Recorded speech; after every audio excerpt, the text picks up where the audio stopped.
Hi, today I want to talk about bouncing ball animations.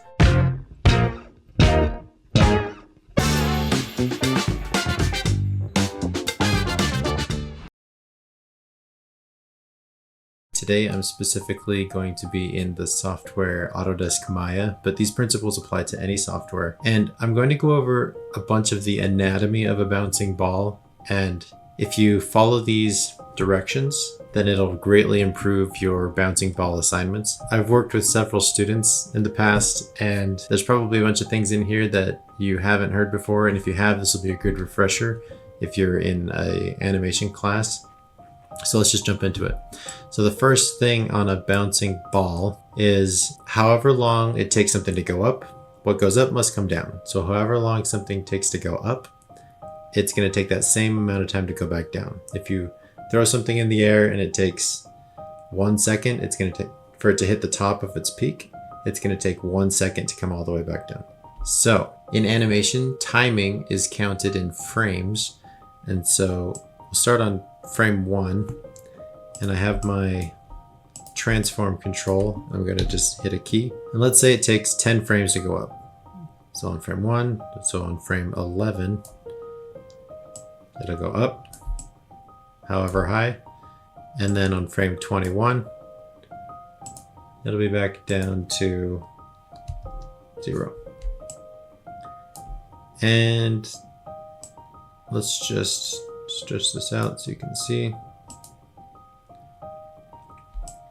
So right now that looks pretty bad, but right now it's taking the same amount of time to go up as it is to come down.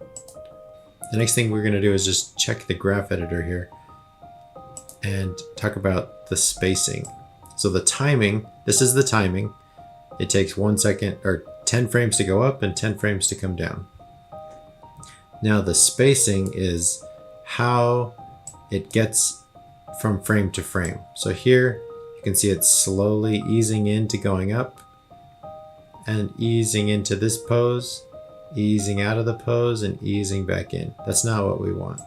We want it to be a quick, fast out of, okay, I'm going to change this curve to weighted tangents. And what we want is for when it's going up and coming back down and hitting the ground, we want that to be a fast out and a fast in.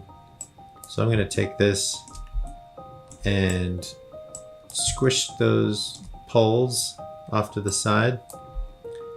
And then we want it to ease in and out of the top pose. Let's just give it a nice looking arc there. Now let's take a look at the animation. It's getting better. So the next thing I'm going to do is just mess with this a little bit. I'm going to give it a little bit more hang time.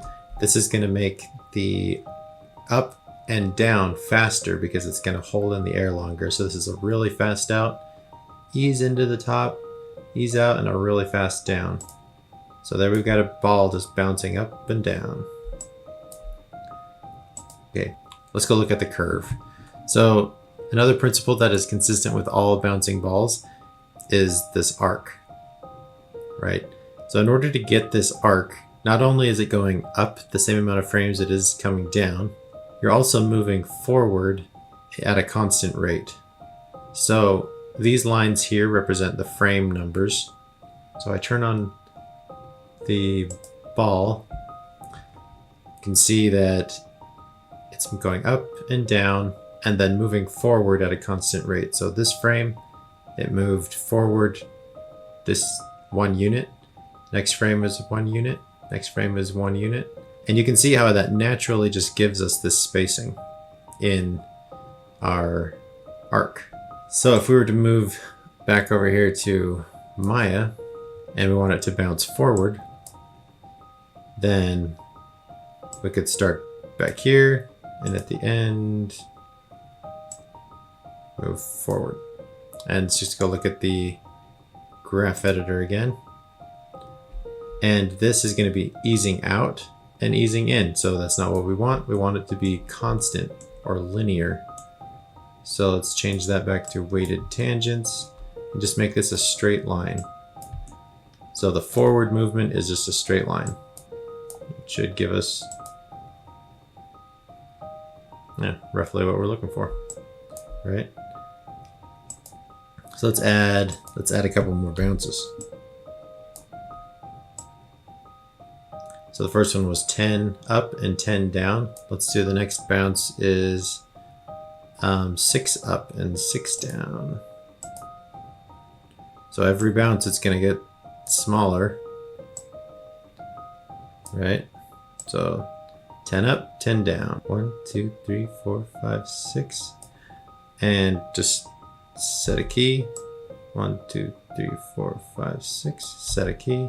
And here, this one, I'm going to move it up.